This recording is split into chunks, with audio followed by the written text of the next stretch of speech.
and pick a couple things you're going to go to bat with, and your binder's getting thicker and you have more and more material to work on here. But I agree with what Mark said. He said it's the most critical thing that we do in sales besides closing is qualifying them properly. And it's sometimes hard, though, because I think prospecting is just as important. So, I mean, it's one of the most critical things I think qualifying is. So, what does it mean to you to qualify somebody properly? Amy, what does it mean to you? Like, if you've properly qualified them, what has to happen?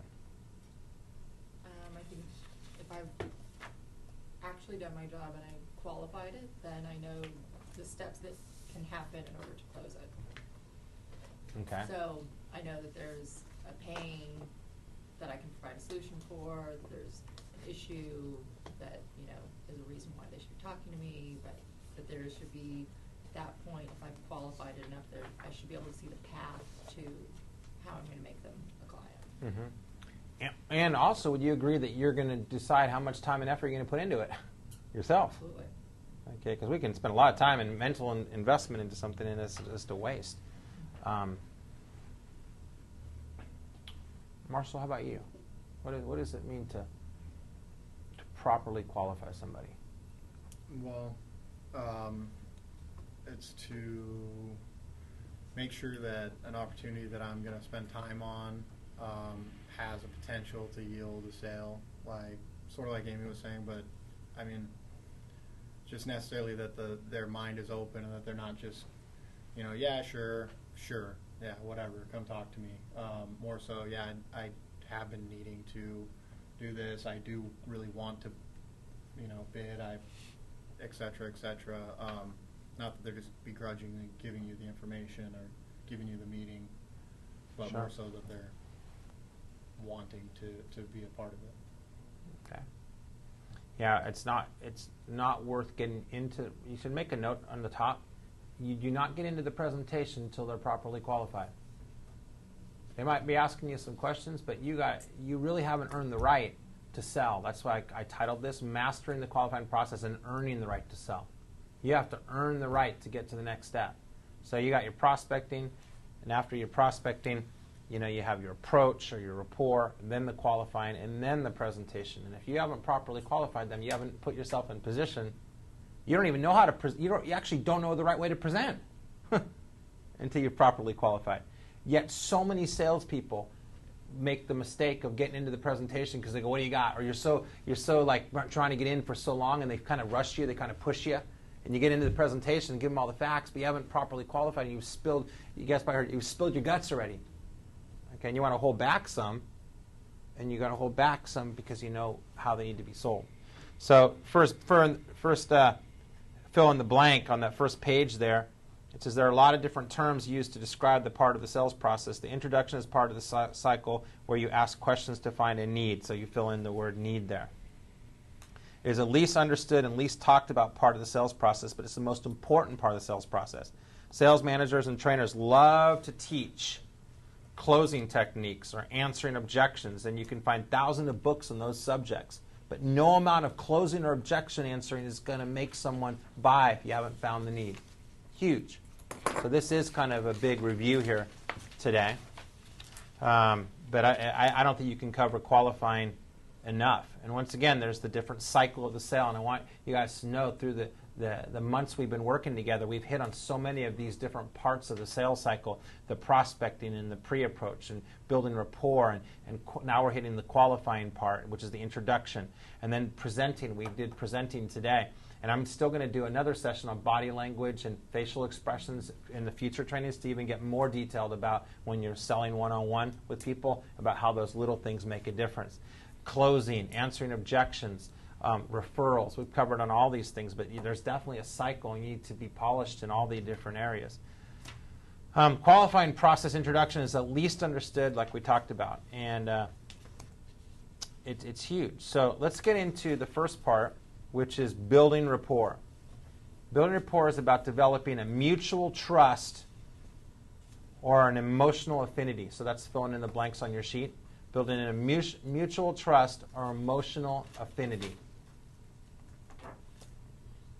3 tips to improving the first few moments together with your prospect. Number 1, prepare your prospect for what will take place in the meeting. Prepare them for what will take place in the meeting. If the prospect knows what to expect in the meeting, then he or she will more freely open up with you and not be so guarded. If you can reveal early on a little about you, your company, your products, possibly some third-party people you've worked with, your prospect will tend to feel a little more comfortable. So it's really important that you kind of prepare them about where you've been and where you're going to go. Number 2, have a comfortable discussion before the meeting actually begins. So what I mean by that is not a rushed rapport. Like I told you guys about the guy the other day that came in, and he was like, oh, you got a cool dog. You got a cool dog. I mean, I like your dog. And then he goes, where can we sit down? And it was like not a comfortable discussion. It was like almost like worthless talk. You should have a comfortable discussion that you're talking about. If you're talking about their weekend, be sincerely interested. Write that down. Right on number 2. Be sincerely interested when you're talking to them. When you're going to have a comfortable discussion, be sincerely interested. You look them in the eyes. Nod your head. Be present. I love that word. Write that down. Be present. Don't be looking on your cell phone. Don't be like looking all over the place. Got to go over here. Got to go over there. Man, you just be present with these people and have a comfortable discussion before you've even gotten into the qualifying. And then when you got into qualifying, you have to qualify incredibly well before you get into the presentation. So what kind of questions are appropriate? Well, you can ask questions about their business, their successes, their families, the weather. One question that works especially well, I want you guys to underline this right here. This question really works well.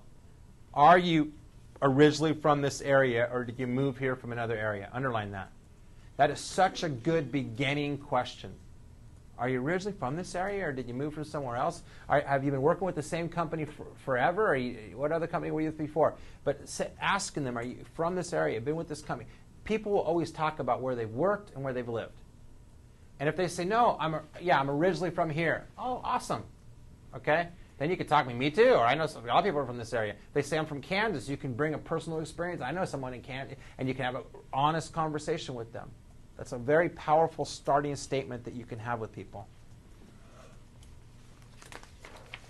Next page, number 3.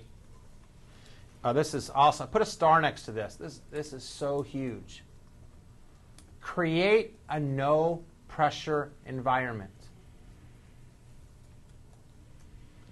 Within the first 5 minutes of a sales meeting, make your prospect feel at ease. Present yourself in a way that relaxes your prospect, and there's no pressure. I remember on Saturday morning, I told you guys I've gotten pretty far along in the process with Donnie, and I think this is going to become a deal. And I think one of the reasons is early on I said to him, Donnie, Saturday morning we're hanging out. At the very least, what's going to happen from our time this morning is we're going to be good power partners with each other. We're going to give each other leads back and forth. And, I don't have a mortgage person that I refer people to down in the San Diego area. It's the very least. Very best, we'll end up working together. But I want to let you know, if I share this with you, if it's not for you, if it doesn't click a chord with you, it doesn't jive with you, it's no big deal. We're okay. There's no pressure sales here. Matter of fact, I'd rather you tell me no. If it's not something that's uncomfortable, then tell me yes and regret it later. Now, why do you think that's important to give them an out? What do you guys think? Just lowers their defenses. Majorly. Okay? Because if they think if anybody thinks they're going to be sold at the end, they're like this. Even though they may not have their arms crossed like that, they're like, what's the price? Have you guys ever been sold and you're not hearing a thing they're saying because you're waiting for the big price to come? Okay, you're waiting for the big bang or wang, whatever it's going to be, and so they're not hearing any other words you're saying. So if you let them know, hey, if it's meant to be, if it's God's will, some people say, if it's meant to be, if it's the way the dice fall, whatever you're comfortable saying, say that because it totally loosens them up. And I put a star next to that. It's huge. It brings you to not being a pushy salesperson, but it makes you being a consultative salesperson. I'm a relationship salesperson. I want to build a long-term relationship with you. So without some type of connection with your prospect in those 3 areas, you'll find selling to that very person difficult. So really work hard at this part of the sales process. Any old salesperson can walk in and say, here's what we offer. How many do you want? but you're a sales professional and a top producing one at that. So showcase your professionalism by putting your prospect at ease and finding the common ground. Some prospects may want to skip the whole rapport building step, and that's okay. If you sense you're dealing with a very strong fighter, for example, who hates chit-chat, then you may want to say, sounds to me, Joe, that you really just want to get down to business. Let's jump in. You're still building rapport with that person because you're proving that you understand his or her needs, and that is what building rapport is all about. So just write navigate next to that. Review, navigate. Review, navigate. Remember the 4 buying styles. If you're really going to be good in qualifying, you have to understand the fighter, the entertainer, the detective, and the counselor. You have to understand the 4 buying styles because there's no way you can qualify somebody and them be present and them totally allowing you to come into their world unless you understand their buying style. Okay? All right.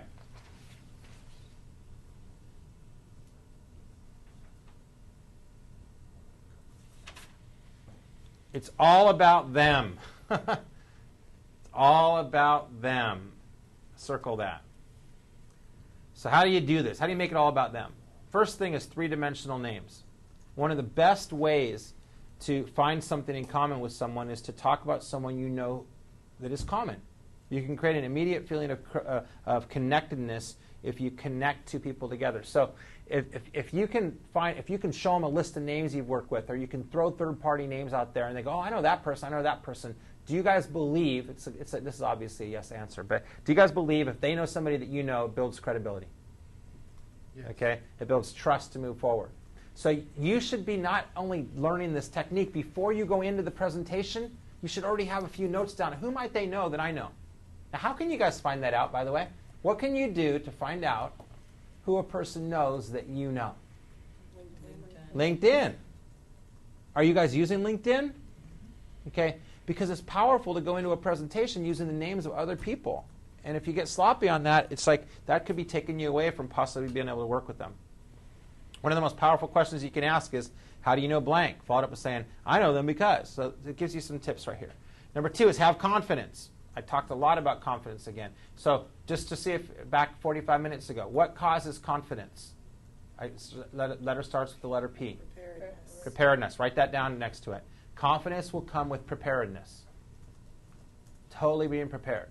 One question I'm always asking is my team prepared? Is our company prepared to go out and make these presentations? Are they the best trained they can be? Are they prepared? Number 3, eliminate distractions. If you're meeting in an office, try to meet with a separate room with the door. Let them know that you're turning your cell phone off, suggest that they should hold their calls too. Okay. If you're meeting with a person in a one-on-one room, for example, okay, so let's say I'm selling to Tamara.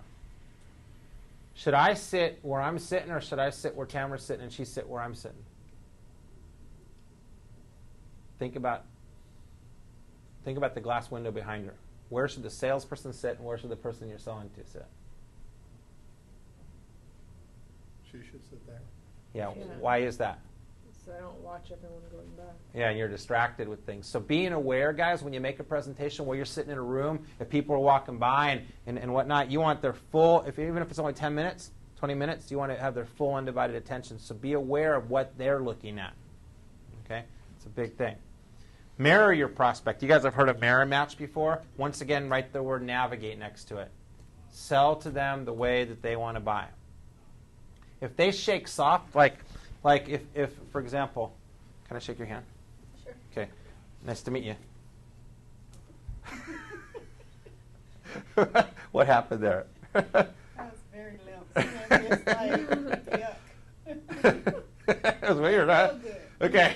So when I just shook her hand a second ago, guys, I gave her the limp fish handshake. Okay.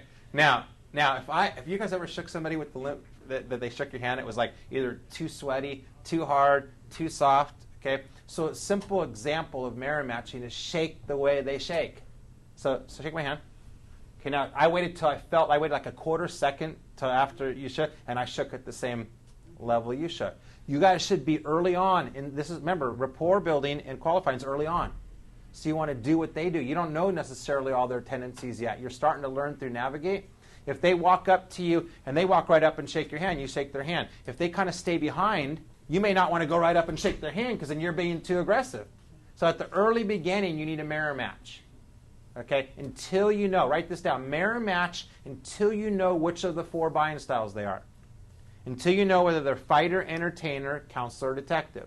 You have to match what they do until you know what they are. Very important.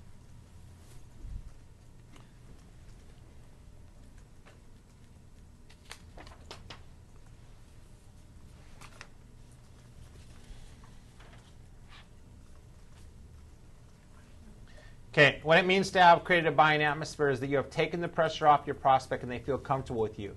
Principle: someone will never feel comfortable enough to say yes until they feel comfortable enough to say no.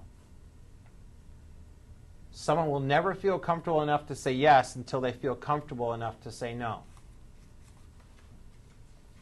It's okay for someone to say no. Our job is to do the best that we can to find a need. If you're not able to help them realize a need, then you should get a no. And just be confident you can go make another prospecting call. Be confident that you're good enough to go find somebody else. Crossover point principle. This is a new sales principle. Someone will buy your product or service only when they realize a need that they perceive to be greater than the cost of your service. It's called the crossover. At what point do they cross over? At what point is their need more powerful than what they're willing to spend for the service?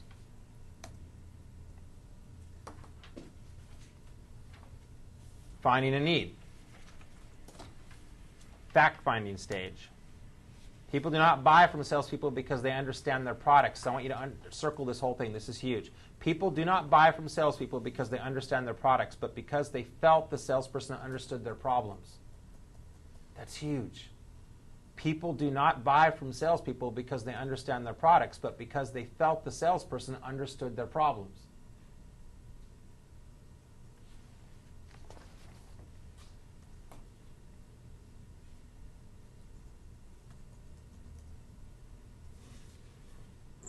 Here's questions you can use to uncover problems from your product. Okay, identify problems. People do not buy from salespeople because they understand their products, but because they felt the salesperson understood their problems. I hit that again. What happened there? Here we go. Tip number 1. To get people to open up about their problems, get them talking about what is going well or what they like about their current service or providers first. So if you want them to spill and tell you what they don't like, you have to start with what they like. You must start with what they like first before they're going to ever tell you about things that they don't like.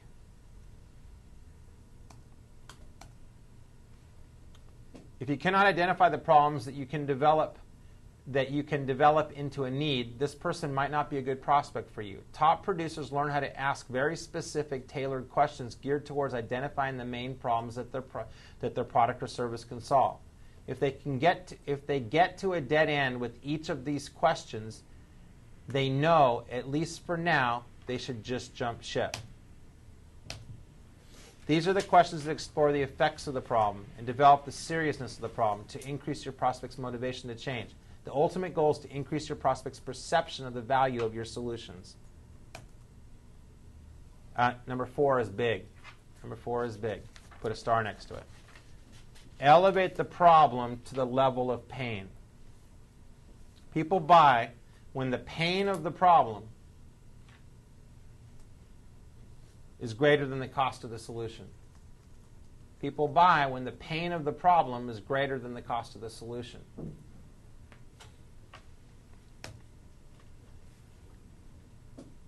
And you ask questions like this. How would that feel if? Wow. They say something that you know is kind of like, that we can fix that. And they tell you something that's a problem, pain they're having. You go, oh my gosh. And you do like a power pause. Well, that's scary, huh? Man. Frustrating, huh? Draw out their explicit need. These are questions you ask to get your prospect to admit an explicit need for a solution. So what I want you guys to do now, I want each person in this room to take 2 of those.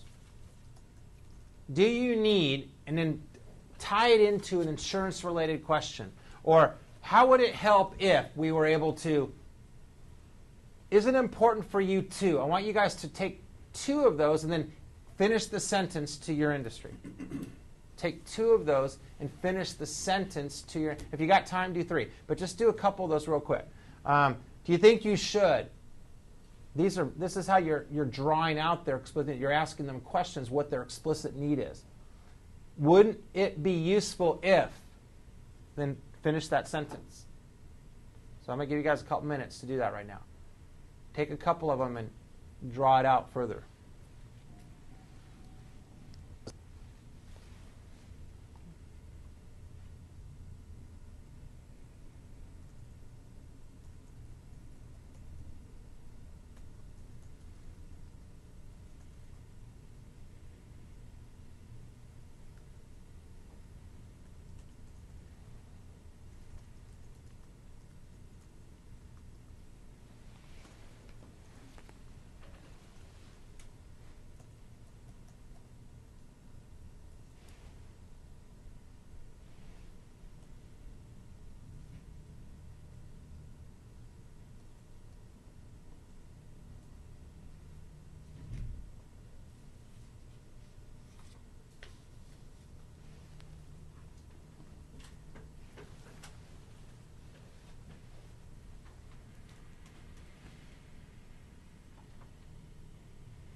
What did you come up with, Jeff? What's one you came up with? Oh, it's pretty rough, but do you need a better understanding of your insurance program? It's kind of like a canned one, and what we're trying to provide, or how would it help if we provided you with a risk audit to uncover any possible gaps in coverage or terms? That's good. He has to either answer yes or no. Yeah. Okay, that's good. Anybody else come up with one?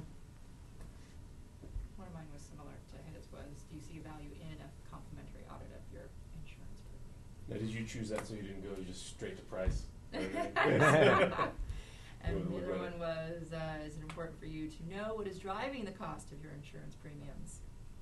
No. Cool.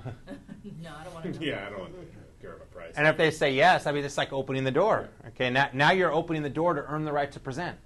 That's the whole thing. We got to get yeses so we can earn the right to present. Well, I think the risk of going to a high level of talking about understanding your insurance program, I mean, they feel obliged to say yes because it seems silly that they wouldn't want to understand it, but do they truly want to? Yeah. Because we'll have clients who really don't want to learn about insurance. They just want to just sit back and say, I'm okay, right? And they want the answer yes. So that's one problem with asking that question. Sure. You're setting yourself up for a lot of work when it's really not a question. It's really not something that they want. So we don't want to feed people with what we feel they should want when it's truly not what they feel is needed in that situation. So. Yeah, I look at these as more like more trial closes to have more. You know what I mean? So maybe a lower level trial close to make sure the yes is real. That's right. Yeah. And because we need a lot of those. We need those trial closes, like I said, every 6 to 10 minutes to get. And in you guys' case, where it's a longer sales cycle, you need a ton of trial closes. All right. Any on this side? Can you guys share one with me that you guys wrote? You don't want to share, Ray? One of mine was just like theirs. Is it important for you to have an outside source other than your own broker audit your program? It's the same, pretty much. You can also add, Ray, you know what you could do? Isn't it important to have so that, you see what I'm saying? You change it into, it's a close, okay? Yeah. Isn't it important to have someone else beside yourself and you shake your head like that and it's almost like a forced yes? Rather than uncomfortable where you ask them and like they don't want to say yes, okay? But if you say, isn't it, doesn't it, wouldn't it, couldn't it, those are types of things you can use to close a deal. So it's a subtle close. Okay? Marshall, you have one? Man, I'm just going to jump on this boat too. Would it be useful if we reviewed all your risk exposures, see if they're all addressed, and mitigate any outstanding liabilities? That boat's getting pretty full. Yeah. Go jump on a dinghy though. All right. Okay. Okay. Well, did you jump on the same boat? I did, but You- I also had, do you see the value in locking in your workers' comp rate for 3 years? That's where I was thinking, going right down to That's good. the visceral. Okay. But you see how playing with some verbiage and you got to spend a little time and adding a few of these to your presentation. Oh, yeah, I got to use that now. Okay. All right, let's go next. I want to finish by 12 noon. Okay. Cover objections in advance is a big thing to do in sales. We talk about that all the time. But do we do it? And there's 4 categories that objections fall into. We call them the 4 Ps. We call them price, provider, who's a current provider, procrastination, and who's the purchaser. So, 1, you prevent the price objection in advance by building a strong enough need that the alternative is more expensive than your product. 2, you can prevent the provider objection by creating a great enough need for your product or service that the pain of staying with their current provider outweighs the pain of switching over. There's a typo there. 3, you can prevent the procrastination objection by creating enough of a need so they feel compelled to move forward. And even when it comes to the purchaser objection, if you have found a need sufficient enough, one party will often move forward without the other, or the prospect you have been working will get any other decision makers that need to be part of the process involved, if there's a high enough need.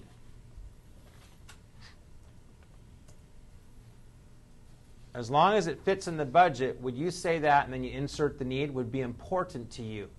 It's something that you need to have. Is it something that you need to have? Would you say that continuing to do blank could cost you thousands? I would hit that one. That's something that I hit on when I'm trying to sell a new client. I say, how much money does it cost you to have your salespeople go into a presentation yearly and not close a deal? So if they're closing 30% but not closing 70%, and let's say you think with proper training they could close 40% and not close 60%, if 10% of the deals your people were presenting all year long, they actually closed them as business, how much more money would you make? How much money are you losing? If you guys can somehow tie in to how much money they're losing by not working with you, that's huge. Okay? Procrastination. At the end of my presentation, all I ask is that you give me a yes or no on whether or not you'd like to place an order or move forward. Can you do that for me? But it still comes back to finding a need. So at the end, if you can, Tamara, just tell me yes or tell me no. But if maybes are real tough, because usually maybes means we'll talk in a few weeks and then you'll tell me probably not interested. If you can tell me yes or no, that'd be awesome. Purchasers, anybody else that needs to be here for this? Watch their body language. If there's any hesitation, ask again. In order to make a decision, is there anyone else that needs to be here, see this, understand the details? They absolutely have to have a high need, once again. Critical question designed to determine if someone is a legitimate prospect.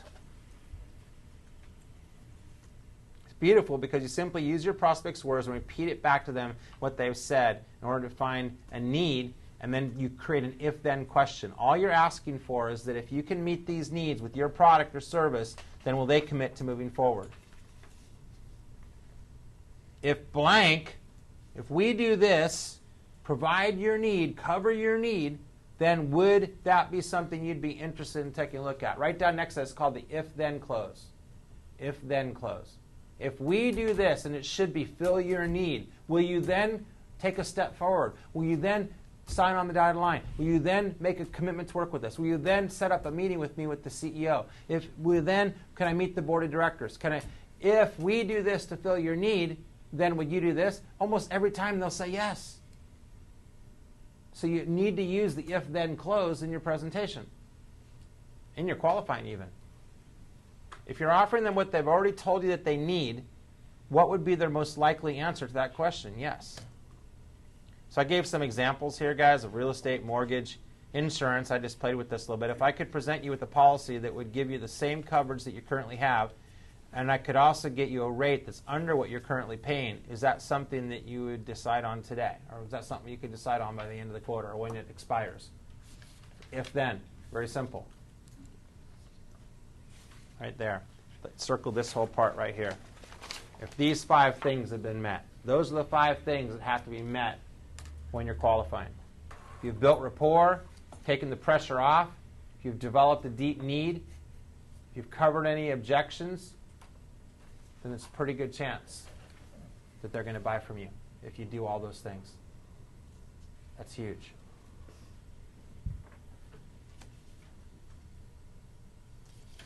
Okay, 2 last tips, and then we're going to call it a day. These are the 2, and I reviewed these last month too, but I'm going to do them again. CLASP. Do you guys remember CLASP, what CLASP stands for without looking? C stands for what? Is it right in front of you? Situation. Okay, what is your current, okay, well, you guys got to look, okay? What is your current situation? You can ask a ton of questions about their needs, past history, etc. But you got to remember clasp. Clasp on the bracelet. If the clasp comes off, the bracelet's falling off. You're not going to get the sale. The clasp of the bracelet stays on, you're going to get the sale. So asking questions, what's your current situation? How long have you been with this person? When's your ex date? What's the cost? Okay, are you all that kind of stuff. What's your current situation? L, what do you like about your current situation? Remember I said before you can get to their problems, you have to talk about what they like. What do you like about your current situation? Because if they tell you what they like, okay, they like you. A is what would they alter or change? What would they alter or change? What would they do differently? S, who's the signer? Who's the decision maker? You've got to find out who the real decision maker is. And it's really a skill set. It's really an art to find out, is that the person, or is the owner of the person, or is the president the person, or is the board of directors the person? Who's the person that really ultimately decides? If they're kind of pulling your leg and making you think they're a decision maker and they're not, man, you could spend so much time, and then they're going to say, well, I need to talk to you. You need to get through that, okay? Who is the signer?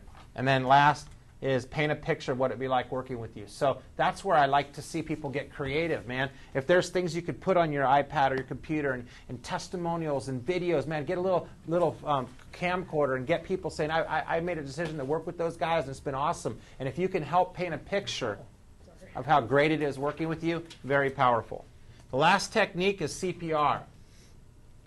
Cut, pour salt, and remedy.